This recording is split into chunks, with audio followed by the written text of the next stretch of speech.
Welcome back to Key Talk Media. This your host, Key Talk. Check it out, man. All right. I want to give a shout out to Notification Gang, Key Talk Gang, even though they're really the same thing, for rocking with me every single video. If you listen to my voice right now, go and like the video, hit the notification bell so you get a notification every single time I drop a video. Anyways.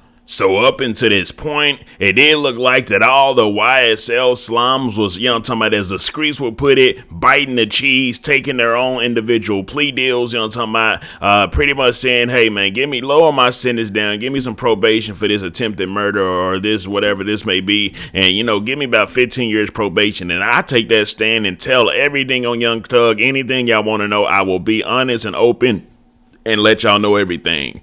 Anyways, well, it turns out there's two YSL members that's refusing to take the cheese, refusing to rat, refusing to snitch, I'm talking about. And then why they refusing to do it, the judge even told them, hey man, listen, if y'all take this deal, you're gonna know what you get. But if you don't take the plea deal that we trying to give you, y'all gonna have to get the max of whatever y'all get sentenced to. So I advise y'all to talk to your lawyers and take the deal. However, the two YSL members are still refusing to snitch. Now, if all of them decided to do this, I wonder how the case would have been. All right. Ms. Fagan, have you communicated that to your client in terms of is that to correctly summarize the plea agreement or the potential plea offer, I should say? The only change was that he wasn't aware of the concurrent status for the second case. At this time, though, he still maintains a not guilty plea. Sure. Respectfully rejects the offer, and we announce ready for trial. Okay, Mr. Mender, I'll tell you and I'll tell Mr. Beebe and Mr. Stevens the same thing, okay? At this point, you have the absolute right to plead not guilty, and that's what the law will presume, and the court will, of course, instruct that you have a presumption, and the presumptions and protections you enjoy as a criminal accused. You have to decide for yourselves what you want to do in this particular case. Now the judge is like, hold up. Hey man, if you don't take this plea deal we trying to give you, we don't care about you. They trying to get Thug. Take this plea deal, crazy boy. Depending upon the results or the outcome of the trial. The only thing I would tell you, Mr. Mender, is the most, and I'm sure that Ms. Fagan, she's a very fine attorney. Seen her work. But trials, there's one thing about trials, it's uncertainty. You don't know what's going to happen. So you got to beat 4 counts. If you don't beat them, what will happen is, under this A and C recidivist statute, I have to, under the law, sentence you to the maximum sentence. And then whatever I sentence you to, you serve to the door. That's not anything I have any discretion over. It's not anything because I don't like you or because of what you're being charged with or whatever. Those have nothing to do with anything. That's what the state of Georgia, the legislature, has mandated that I sentence you to. So one of the things a plea does is you know what you're getting. It caps your exposure.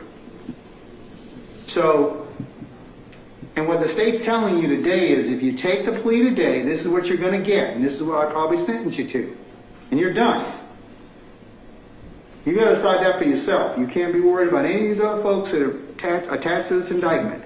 Anyways, so the judge is pretty much, trying to put it in his head that, hey man, I know that you're attached to Young Thug. We know that you're attached to some real deal, whether it be celebrity people, whether it be whoever, maybe dangerous people, whatever. But hey, listen, this deal is the deal that we got for you. So if I was you, I would double think about, going to take this to trial and think about taking this deal and think for yourself out of groupthink. Don't do no group thinking, because you're who you with. Just think for yourself right now. Because a plea is individual to that particular person for those particular reasons that he or she feels is of best interest to them, not anybody else.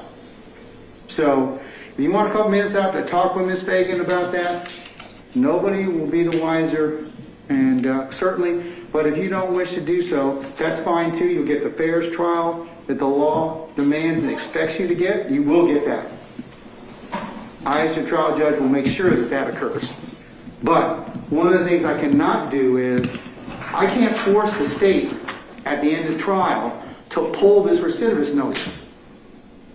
If you get convicted, they can maintain it and you'll serve every day of it.